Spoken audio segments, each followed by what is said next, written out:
धाम में द्वारिकाधीश के यहाँ पुकार सुनी जाती है, व्यक्ति विशेष नहीं देखे जाते। राजा, सच्चा राजा वही है जो खत पर नाम पढ़ कर ना देखे, खत पढ़े और समस्या का समाधान कर दे। नाम से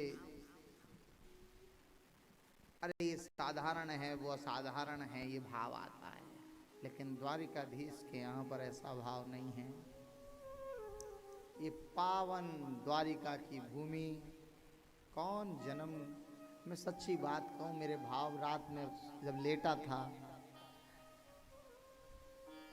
तो मन में आया कि प्रभु क्या हमने इतने पुण्य किए कि हम द्वारिका में बैठकर कथा कहें? नहीं लगता। क्या पुरुषार्थ के बल पर हम यहां पहुंचे? वो भी नहीं लगा। जन्म जन्मांतर के पुण्य पुंज उदित होते हैं, तब संत ऐसा कहते हैं कि कथा सुनने का सौभाग्य मिलता है।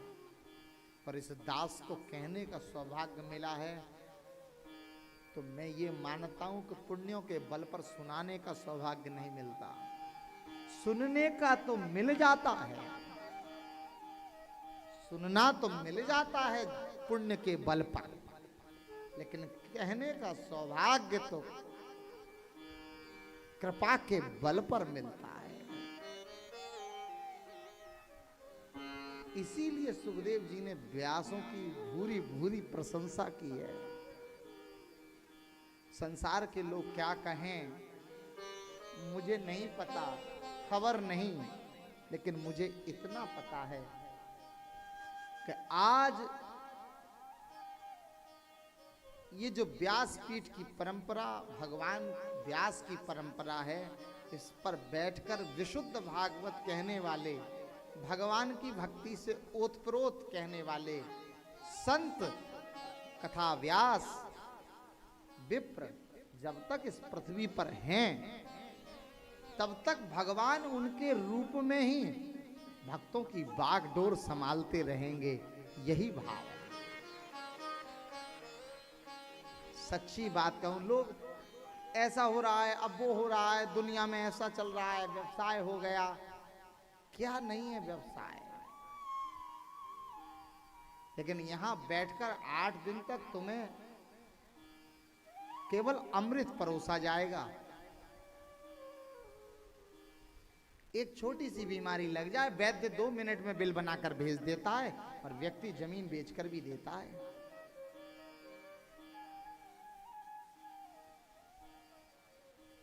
अब 2-3 दिन पूर्व की बात है, वो बच्चा जो समाप्त हुआ है, मुझे लगता है 1 वर्ष तक कोमा में रहा।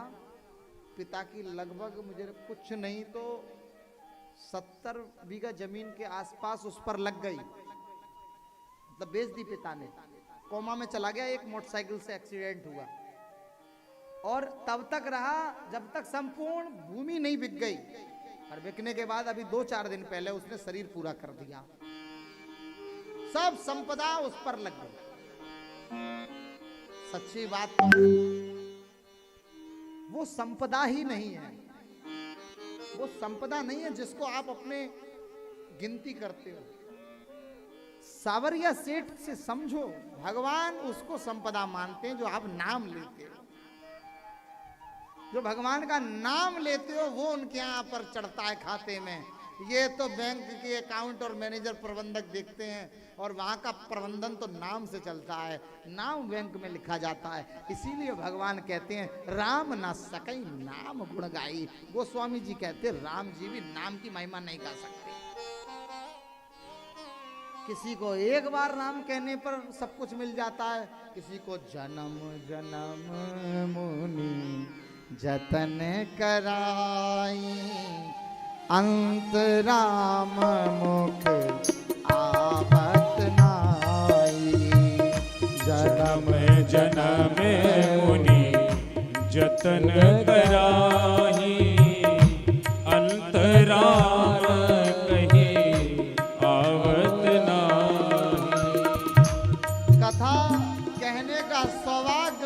केवल कृपा पर मिलता है। वो कृपा गुरु के रूप में बरसती है। वो कृपा क्या है? अच्छा एक चीज देखिए, खत लेकर कोई आता है और बांसुरी केवल खत लेकर कोई आता है, वो कौन है? रुक्मणी जी का खत लेकर कौन आए? पंडित जी, ब्राह्मण। ये खत लेकर कौन आए? नरसी का संत। वस्तुतः ये खत हुंडी किसकी थी? संतों के लिए नहीं लिखी गई थी, ये हुंडी तो नरसी की थी भाई। बात समझे? वो कौन है बीच में जो खत पहुंचाता है? वही तो गुरु है। गुरु गूंगा गुरु बाबरा, कहते हैं गुरु गूंगा गुरु बाबरा। ये बड़ा अटपटा है, कभी चर्चा करूंगा, विशेष होगी इस पर, गुरु जी की महिमा पर।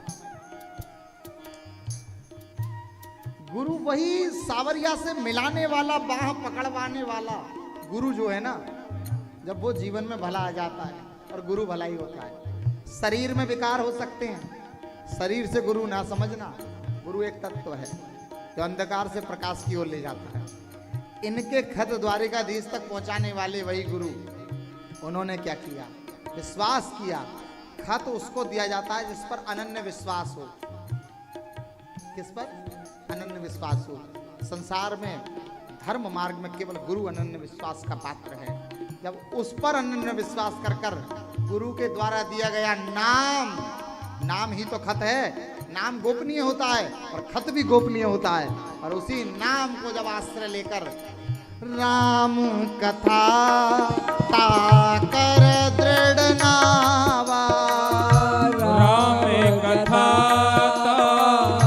कह दृढ़ नावा, भव सागर चाह पार जो पावा, भव सागर चह पार जो पावा, राम कथा ताकर दृढ़ नावा, राम कथा कह दृढ़ नावा। वही गुरु रुक्मणी जी का खत पहुंचा। श्रुत्वा गुणानु, आहा, मैंने आपकी इतनी प्रशंसा सुनी है, देखा नहीं है।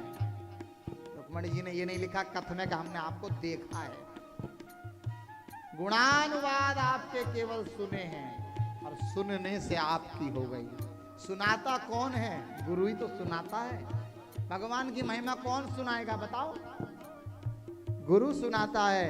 और उनको सुनकर सुनकर जब मन में प्रेम होता है, और फिर एक मूर्ति प्रकट हो जाती है मन में, और जब वो मूर्ति प्रकट हो जाती है, तभी गोस्वामी जी लिखते हैं, जाकी रही भावना जैसी, जाकी रही भावना जैसी, प्रभु मूरत तिन देखी तैसी, प्रभु मूरत तिन देखी तैसी, जाकी रही भावना जैसी, प्रभु मूरत तिन देखी तैसी। श्री राम जय राम, जय जय राम, श्री राम जय राम, जय जय राम। वो खत लिखा और विश्वसनीय गुरु के हाथ दे दिया। वो खत लिखने का कौशल कहां से आया? खत लिखना प्रतिभा होती है। खत लिखना प्रतिभा होती है। एक साधारण से चिट्ठी लिखवाते हैं ना, तो दो चार लोगों से बात करते हैं, भैया तुम लिख दो। और एक बात बताऊं, सब खत किसी से लिखवाए जाते हैं, लेकिन प्रेम पत्र खुद ही लिखता है व्यक्ति, लिखता है।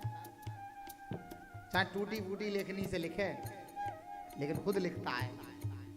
रुक्मणी जी ने भी लिखा, और लिखकर वो खत बंद कर कर सौंप दिया गुरु को। और गुरु ने भी कहा मेरा गोपनीय ज्ञान गोपनीय बना के रखूंगा। नाम मंत्र गाया नहीं जाता। मंत्र का अर्थ है मननात् त्रायते मंत्र, जिसको जितना गोपनीय रखा जाए उतना ही काम करता है। और उसके बाद पहुंच गया द्वारिकाधीश। द्वारिकाधीश क्या कहते हैं, सुनाओ, खत सुनाओ। बोले साहब आपका है? अरे बोले मैंने अपने ब्राह्मणों से कुछ गोपनीय नहीं रखा,